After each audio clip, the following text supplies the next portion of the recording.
at the articles of impeachment, Article 4, Respondent Vice President Sara Duterte committed culpable violation of the Constitution, high crimes, and betrayed public trust by contracting for the assassination by the President, the First Lady, and the former Speaker of the House by making grave threats and actively inciting sedition against the public.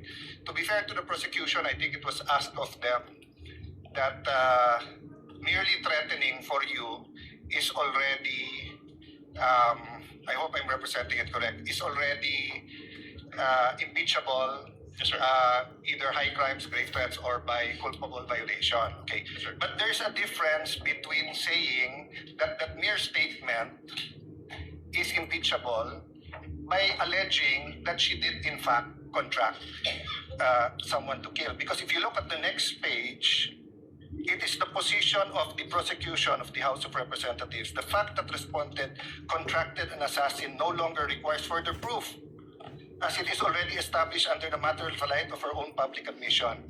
That's a conclusion of law. Because it is basic that if someone alleges that someone contracted an assassin, you have to prove. Diba? So what I wanted to clarify, and to be fair to both sides, you can comment.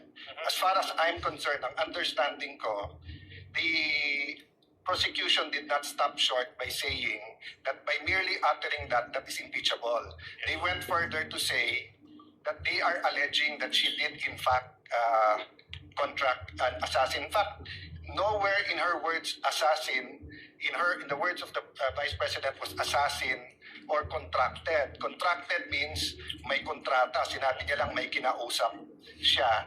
And yung assassin came from, at least on these documents, from them. So I just want to clarify, because baka yung manunod, bakit nga naman hindi kailangan i-prove nasabi in public? What I wanted to clarify, those are two different things. Whether the threat as said is an impeachable offense, but if you're alleging that there was an actual assassin contracted, you have to prove that, as far as I'm concerned. Can I reply to that? No need to reply. Senator Judge Cayetano was not asking a question, he was merely making a manifestation for the record. Let's move on, Counsel. Counsel for